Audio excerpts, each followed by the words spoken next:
আজকে ক্লাস 11 দ্বিতীয় সেমিস্টারের ছাত্রছাত্রীদের জন্য বাংলার তোমাদের সম্পূর্ণ সিলেবাস এবং মার্কস ডিস্ট্রিবিউশন নিয়ে আলোচনা করব। মার্কস ডিস্ট্রিবিউশন অর্থাৎ কোন অধ্যায় থেকে কত নম্বর প্রশ্ন আসবে সেটা তো বলবোই, পাশাপাশি সব অধ্যায় না পড়েও অল্প অধ্যায় বাছাই করে কোন অধ্যায়গুলো যদি তোমরা পড়ো তোমরা পরীক্ষায় 100% কমন পাবে। আজকে সেটাই তোমাদের বলে দেবো এবং শুধুমাত্র কোন অধ্যায় থেকে কত নম্বর পড়বে বা কোন অধ্যায়গুলো পড়তে হবে সেটাই বলবো না, পাশাপাশি ওই অধ্যায়গুলো থেকে কোন প্রশ্নগুলো গুরুত্বপূর্ণ তার লিঙ্ক এই ভিডিওর ফার্স্ট কমেন্ট এবং ডেসক্রিপশানে দেওয়া থাকবে, সেটা দেখতেও কিন্তু ভুলো না। এবং আগামী দিনে আমাদের চ্যানেলের মাধ্যমে সকল বিষয়ের এই রকম তোমাদের সিলেবাস, কোশ্চেন প্যাটার্ন, পাশাপাশি নোটস পেয়ে যাওয়ার জন্য যদি চ্যানেলটিকে এখনও সাবস্ক্রাইব না করা হয়ে থাকে তোমাদের কাছে অবশ্যই অনুরোধ রইল চ্যানেলটিকে সাবস্ক্রাইব করে দিয়ে পাশে থাকা বেল আইকনটিকে ক্লিক করে দেওয়ার জন্য, যাতে আগামী দিনে কোনো রকমের ভিডিও এবং আপডেটস তোমাদের আর মিস না হয়। তো চলো শুরু করা যাক আজকের ভিডিওটি। দেখো ছাত্রছাত্রীরা, ক্লাস 11-এর সেকেন্ড সেমিস্টারের সিলেবাস আজ নিয়ে আলোচনা করব। বাংলা ইংরেজির নোটস ইতিমধ্যেই তোমাদের দিয়ে দিয়েছি, কিন্তু সিলেবাসটা তো জানা প্রয়োজন সকলের জন্য। কোন কোন অধ্যায় রয়েছে, সব অধ্যায় কি পড়তে হবে? না, একদমই তার উত্তর হচ্ছে না। সব অধ্যায় তোমাদের আমি পড়তে বলবো না। আমি তোমাদের জন্য এই যে বোর্ড যে সিলেবাস দিয়েছে এই অনুযায়ী আমি তোমাদের জন্য কিন্তু একটা ফর্মুলা রেডি করেছি, যেখানে তোমাদের সব অধ্যায় পড়ার প্রয়োজন নেই। একদম সায়েন্টিফিক্যালি একটা ফর্মুলা, যেখানে তোমরা দেখলেই বুঝতে পারবে সব অধ্যায় না পড়েও কিভাবে সব কমন পাবে। তাই ভিডিওটি দেখতে লাগো। দেখো 40 নম্বরের পরীক্ষায় প্রথমে তোমাদের রয়েছে গল্প, 5 নম্বর আসবে। দুটি গল্প রয়েছে, প্রথম গল্প ছুটি রবীন্দ্রনাথ ঠাকুর, আর দ্বিতীয় গল্প তেলানো পোতা আবিষ্কার প্রেমেন্দ্র মিত্রর।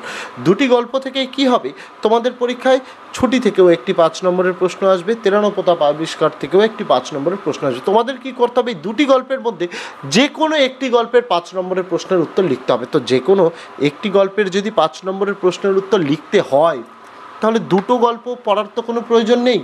তোমাদের কি করতে হবে, এই হয় ছুটি নয় তেলানো পোতা আবিষ্কার, যে কোনো একটি গল্প এবং তার প্রশ্ন উত্তর ভালোভাবে পড়তে হবে, সেখান থেকেই তোমরা উত্তর লিখে আসতে পারবে। আমি তোমাদের বলছি ছুটি গল্পটা খুব সুন্দর গল্প, খুব ভালো গল্প, যথেষ্ট তোমাদের ভালো লাগবে। আর সেকেন্ড গল্প তেলানো পোতা আবিষ্কার কল্পবিজ্ঞানের গল্প, এটাও খুব ভালো গল্প। দুটো গল্পই তোমাদের সিলেবাসে যে দেওয়া হয়েছে খুবই ভালো গল্প, দুটো গল্পই তোমাদের পছন্দ হবে। আমি মনে করি যে দুটো গল্প, তোমাদের একটি গল্প পড়তে বলছি না, তোমরা দুটো গল্পই পড়বে আর সেখান থেকেই তোমরা কমন পেয়ে যাবে, কারণ এত সোজা গল্প, আলাদা করে বেশি প্রশ্ন না পড়লেও চলবে। তারপরে চলে আসবো কবিতা, এখান থেকেও 5 নম্বর আসবে। 3টে কবিতা রয়েছে, ভাব সম্মিলন বিদ্যাপতির লেখা, লালন শাহ ফকিরের গান লালন শাহের লেখা, আর নুন জয় গোস্বামীর লেখা। 3টে কবিতা দেখতে পাচ্ছ।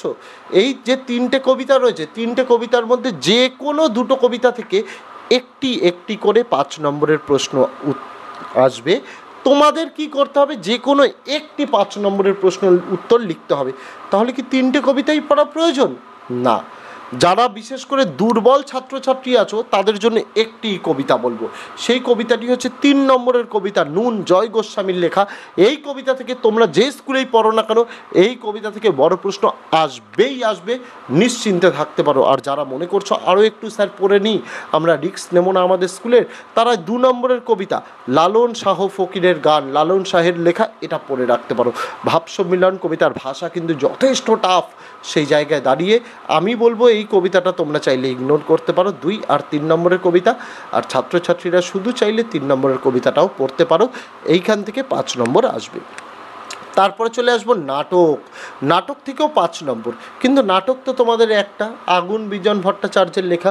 তাহলে স্যার আপনি যে সাজেশান দিয়েছেন সেই সাজেশান থেকে তো মোটামুটি 10-11টা প্রশ্ন আছে, এতগুলো পড়া কি প্রয়োজন? অন্যান্য চ্যাপ্টার থেকে তো কত কম প্রশ্ন। দেখো বুঝতে হবে, নাটকে তোমাদের টেক্সট বই যদি দেখো পৃষ্ঠা সংখ্যাও অনেক বেশি, আর পৃষ্ঠা সংখ্যা বেশি মানে প্রশ্ন সংখ্যাও বেশি, আর আলাদা আলাদা স্কুলে তোমাদের প্রশ্নপত্র হবে মানে তো তোমরা বুঝতেই পারছো কতটা পড়তে হবে। সেই জায়গা দাঁড়িয়ে তোমরা যদি বিভিন্ন কোম্পানির মানে বই খোঁজো তোমরা 25টার নিচে প্রশ্ন পাবে না। সেখানে আমরা 10-11টা প্রশ্ন দিয়েছি আগুন বিজন ভট্টাচার্যর থেকে। এখান থেকে দুটো 5 নম্বরের প্রশ্ন আসবে, একটি করতে হবে গুরুত্বপূর্ণ প্রশ্নগুলো। পাশাপাশি বোর্ডের যে নমুনা প্রশ্নপত্র সেটা তো আমরা দিয়েছি, এই আগুন নাটক থেকে এই প্রশ্নই পড়তে হবে। এখানেই বলে দিই, তোমাদের কিন্তু বাংলা ইংরেজি সমস্ত গোটা সিলেবাসের নোটস আমরা উত্তর সহ পিডিএফ দিয়েছি। এই ভিডিওর ফার্স্ট কমেন্ট এবং ডেসক্রিপশানে আমরা প্লেলিস্টের লিঙ্ক দিয়ে রাখলাম, সেখান থেকে ভিডিওগুলো একবার হলেও দেখে নিও। এই যে শুরুর থেকে তোমাদের যে নোটস একমাত্র আমরাই, তোমরা, আমি চ্যালেঞ্জ করে বলছি, গোটা আমাদের পশ্চিমবঙ্গে যত বই বেরাবে তাতে যতগুলো প্রশ্ন থাকবে তার থেকে অর্ধেক প্রশ্ন থাকবে এবং সেই অর্ধেক প্রশ্ন করেই তোমরা 100% কমন পাবে। এই চ্যালেঞ্জ তোমাদের কিন্তু আমি দিচ্ছি। অল্প পড়ে কমন পেতে হলে অবশ্যই নোটস কিন্তু ফলো করতে হবে আমাদের। তারপরে আসা যাক পূর্ণাঙ্গ সহায়ক গ্রন্থ, যেখান থেকে 10 নম্বর আসবে পঞ্চতন্ত্র, সৈয়দ মুস্তাফা আলীর লেখা। এখান থেকে কিন্তু 4টে অধ্যায় রয়েছে। বই কেনা রয়েছে, আজব শহর কলকাতা রয়েছে, 25শে বৈশাখ রয়েছে, আড্ডা রয়েছে। এই 4টে অধ্যায় দেখছো না, 4টে অধ্যায়, বই কেনা, আজব শহর কলকাতা, 25শে বৈশাখ, আড্ডা, প্রত্যেকটা অধ্যায় থেকেই একটি করে 5 নম্বরের প্রশ্ন আসবে। তোমাদের কি করতে হবে, যে কোনো 2টি 5 নম্বরের বড় প্রশ্নের উত্তর লিখতে হবে।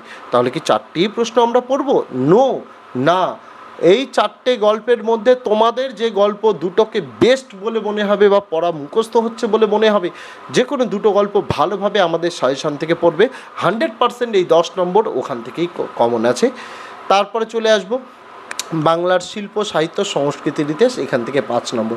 এই জিনিসটাই ইন্টারেস্টিং, এখানে এতগুলো চ্যাপ্টার, এত প্রশ্ন রয়েছে, কিন্তু মাত্র একটি 5 নম্বরের প্রশ্নের উত্তর লিখতে হবে। আগে চ্যাপ্টারগুলো বলে দিই কীভাবে অল্প পড়তে হবে, তারপরে বলি। প্রথমে রয়েছে পর্ব 3, আধুনিক বাংলা সাহিত্যের মধ্যে রয়েছে যুগের আধুনিকতা, উপনিবেশিক বাংলার সামাজিক ও ধর্মীয় আন্দোলন, শিক্ষা সংস্কার, গদ্যের উদ্ভব, কবিতা, উপন্যাস, ছোট গল্প, নাটক, যাত্রা, নাট্যমঞ্চ, প্রবন্ধ, এটা 70 দশক পর্যন্ত। তারপর 2 নম্বরে রয়েছে লৈকিক সাহিত্যের মধ্যে রয়েছে ছড়া, ধাঁধা, প্রবাদ আর কথা। তারপরে রয়েছে কবিতায় মহাকাব্য, এর মধ্যে রয়েছে আখ্যান কাব্য, গীতি কবিতার ধারা। কবিতার মধ্যে রয়েছে বিভিন্ন কবির নাম, মধুসূদন দত্ত, রবীন্দ্রনাথ ঠাকুর, কাজী নজরুল ইসলাম, জীবনানন্দ দাশ ও পরবর্তী ধারা, তার পরবর্তীকালের কবিগুলি। কথা সাহিত্যের মধ্যে রয়েছে বঙ্কিমচন্দ্র চট্টোপাধ্যায়, রবীন্দ্রনাথ ঠাকুর, শরৎচন্দ্র চট্টোপাধ্যায়, মানিক বন্দ্যোপাধ্যায়, বিভূতিভূষণ বন্দ্যোপাধ্যায়, তারাশঙ্কর বন্দ্যোপাধ্যায় ও পরবর্তী ধারা। তারপরে রয়েছে নাটকের মধ্যে রয়েছে মধুসূদন দত্ত, দীনবন্ধু মিত্র, গিরিশচন্দ্র ঘোষ, রবীন্দ্রনাথ ঠাকুর, দ্বিজেন্দ্রলাল রায়, বিজন ভট্টাচার্য, পরবর্তী ধারা। এইখান থেকে না তোমাদের 2টো 5 নম্বরের প্রশ্ন আসবে, লিখতে হবে একটি 5 নম্বরের বড় প্রশ্ন। তো এত যে বড় সিলেবাস, 2টো মাত্র 5 নম্বরের প্রশ্ন লিখতে হবে একটি, এত কি পড়া যায় স্যার বলুন? তা আমি তোমাদের জন্য এই যে এত বড় সিলেবাস, যেখান থেকে বিভিন্ন বইয়ে 60 থেকে 70টি প্রশ্ন আছে, মাত্র 10টি প্রশ্ন তোমাদের জন্য নিয়ে এসেছি। 10 থেকে 11টি প্রশ্ন নিয়ে এসেছি। আমাদের পেইড পিডিএফের নোটসের রয়েছে, পেইড পিডিএফ নিতে চাও না অসুবিধা নেই, ভিডিও মারফত দেখানো রয়েছে, প্রশ্নগুলো নোট ডাউন করে নাও, 100% কমন পাবে। নোটসটি তোমরা কিন্তু দেখে নিও, আমি বলে দিলাম কমন পাবেই পাবে। তারপর রয়েছে প্রবন্ধ রচনা, 2টো রচনা তোমাদের আসবে, একটি রচনার সঙ্গে আরেকটি রচনার অথবা তোমাদের একটি লিখতে হবে। প্রথম রচনা মানস মানচিত্র আর সেকেন্ড রচনা হচ্ছে বিতর্ক সভা।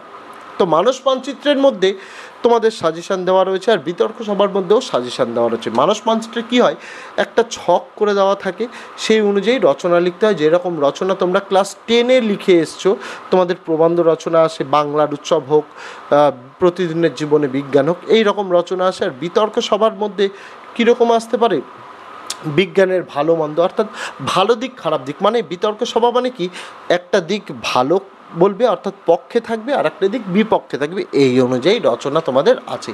সমস্ত জিনিসের সাজেশান, নোটস একদম উত্তর সহ আমরা কিন্তু দিয়েছি।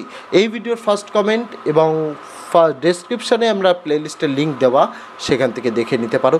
গোটা বাংলা সিলেবাসটা তোমাদের বুঝিয়ে দিলাম। আশা করছি তোমাদের পড়তে যে অনেকটা সুবিধা হবে সেটা কিন্তু আর বলাই বাহুল্য। সেটা তোমরা আমাদের কাছ থেকে নোটস নাও আর না নাও, এইভাবে পড়লে যে অল্প পড়ে তোমরা 100% কমন পাবে, এতে কিন্তু কোনো ভুল নেই।